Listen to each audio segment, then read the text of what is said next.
चलिए आज एक ऐसे प्राचीन ग्रंथ की दुनिया में चलते हैं जो एक बहुत ही रहस्यमयी कीमिया प्रक्रिया के बारे में बताता है।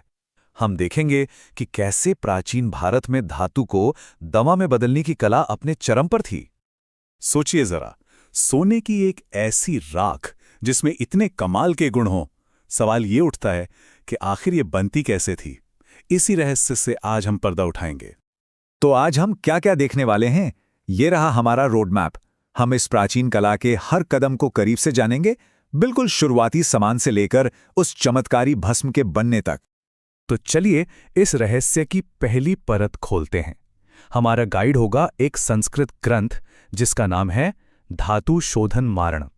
इसका मतलब है धातुओं को शुद्ध करने और भस्म बनाने की विधियां। अब इसे कोई जादू टोना मत समझिएगा, ये एक बहुत ही कह सकते हैं व्यवस्थित कला थी। एक तरह की प्राचीन केमिस्ट्री जिसका एक ही मकसद था, दवा बनाना। अच्छा, तो इन कीमियागरों के लिए रॉ मटेरियल क्या था? मतलब वो काम किस पर करते थे? उनका पूरा ध्यान कुछ खास और पवित्र मानी जाने वाली धातुओं पर होता था। इस ग्रंथ में इन 6 धातुओं का जिक्र साफ साफ है: सोना, चांदी, तांबा, सीसा, टिन और लोहा।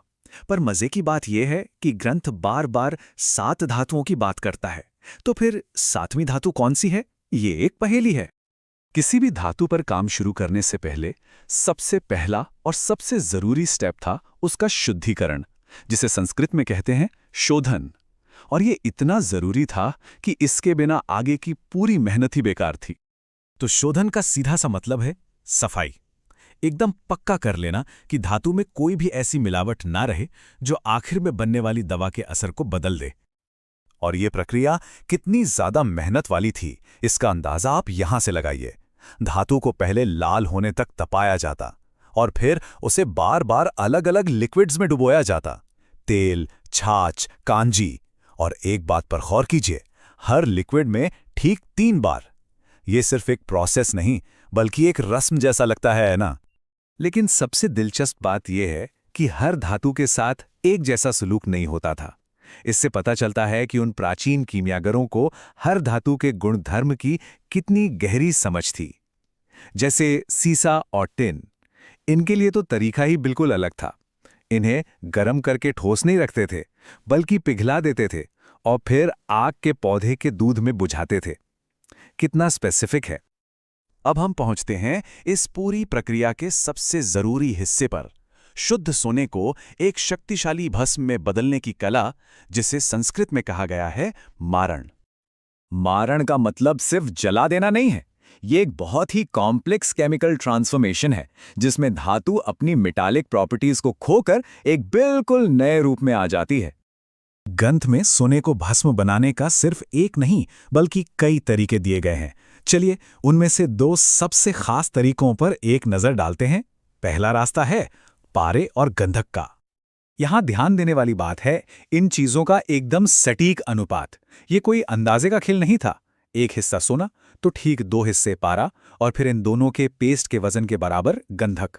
आप देख रहे हैं ये एक बहुत ही प्रिसाइज केमिकल फॉर्मूला है। 14, बस ये नंबर याद रखिएगा क्योंकि इस प्रोसेस को 1 या 2 बार नहीं बल्कि पूरे 14 बार दोहराना पड़ता था। जरा सोचिए कितना धैर्य, कितनी मेहनत और कितना वक्त लगता होगा इस काम में। तो ये होता कैसे था? पहले सोने और पारे का पेस्ट बनाया जाता, फिर उसे गंधक की परतों के बीच एक बर्तन में रखा जाता। इसके बाद बर्तन को अच्छी तरह बंद करके गाय के गोबर के उपलों की आग पर गर्म किया जाता। और जैसा कि हमने देखा, ये पूरा साइकिल 1-2 बार नहीं 14 बार दोहराया जाता था। लेकिन पारा और गंधक ही अकेला रास्ता नहीं था। ग्रंथ एक और तरीका बताता है जो एक बिल्कुल अलग अप्रोच लेता है। इसमें पारे की जगह एक दूसरी ज्यादा आम धातु का इस्तेमाल होता है। इस तरीके में मेन हेल्पर है सीसा, लेकिन इसकी मात्रा देखिए, सोने के वजन का सिर्फ 16वां हिस्सा। ये दिखाता है कि कैसे एक छोटी सी चीज का बदलाव पूरी केमिकल प्रोसेस को कितना बदल सकता है। और ये बदलाव कितना बड़ा है? जवाब है ये नंबर 7। सीसे के इस्तेमाल से गर्म करने की ये प्रक्रिया 14 से घटकर सिर्फ 7 बार रह जाती है। मतलब काम आधे वक्त में पूरा। ये एफिशिएंसी में एक बहुत बड़ा सुधार था। यहाँ भी बेसिक प्रोसेस तो वही है, मिश्रण को पीसना, गोला बनाना, गंधक की परतों के बीच रखकर गर्म करना। लेकिन जो मेन फर्क है वो है इस्तेमाल होने वाली धातु और लगने वाले वक्त का। ये कीमिया में कुशलता और इनोवेशन का एक बेहतरीन उदाहरण है। तो हमने ये तो देख लिया कि ये प्रोसेस कितना मुश्किल और मेहनत भरा था, पर अब सबसे बड़ा सवाल, आखिर इतनी मशक्कत क्यों? इस पूरी प्रक्रिया का मकसद क्या था? और ये रहा उस सवाल का जवाब।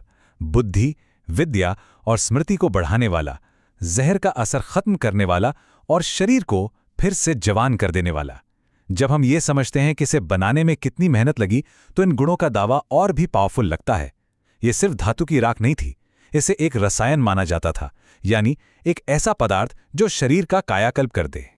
और ये हमें एक बहुत बड़े सवाल पर लाकर छोड़ देता है। ये ग्रंथ सिर्फ एक पुरानी रेसिपी बुक नहीं है, ये तो प्राचीन ज्ञान की एक विशाल दुनिया की बस एक छोटी सी झलक है। यह हमें सोचने पर मजबूर करता है कि इतिहास के पन्नों में अभी और कितना सोफिस्टिकेटेड नॉलेज छिपा हो सकता है, जो बस खोजे जाने का इंतजार कर रहा है।